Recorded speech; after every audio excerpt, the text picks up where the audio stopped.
Oui, les propos du président de la République hier à l'issue de la conférence sur l'aide à l'Ukraine sont des propos très graves. Je veux dire, tout le monde sait ici, on ne dit pas à la légère qu'on est prêt à s'engager militairement, directement, sur le terrain, face à une puissance nucléaire. La France est elle-même une puissance nucléaire et il y a dans notre doctrine l'idée qu'on évite la confrontation militaire avec une autre puissance nucléaire. Donc, si ce sont des propos à la légère, c'est tout aussi grave, parce qu'on ne joue pas avec ça. Et Mathilde a rappelé que le gouvernement mène une guerre sociale. Il ne faudrait pas que, pour faire oublier cette guerre sociale, on agite le spectre de la guerre pendant toute la campagne des Européennes, qui va être une campagne pourrie par les discours belliqueux, visiblement. Et nous, dans cette campagne, nous serons le camp de la paix et du droit international. Les propos de Macron demandent à être précisés. Il en a dit trop ou pas assez. Il aurait dû ne rien dire, soit dit en passant. Mais à partir du moment où il a dit ça, de qui parle-t-il? Quand il dit qu'il n'y a pas de consensus, il parle de qui? De l'Union européenne? De l'OTAN? Pas de consensus au sein du gouvernement français lui-même, des cercles du pouvoir français eux-mêmes? L'armée, peut-être, amènerait le président à dire qu'il faut être un peu prudent. Bon, ce matin, Gabriel Attal confirme que visiblement, il parle bien du fait que la France serait susceptible d'envoyer des soldats en Ukraine.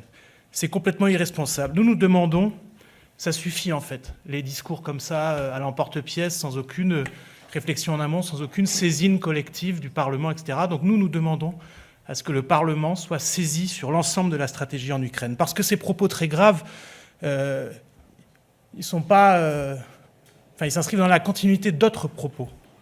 Notamment quand en Suède, le président de la République a évoqué l'idée d'une dissuasion élargie. Une vieille idée giscardienne, notamment, que les néolibéraux européens adorent. Mais c'est quand même complètement remettre en cause notre doctrine de dissuasion sans aucun débat.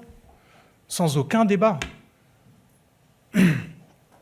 Donc nous n'acceptons pas cela.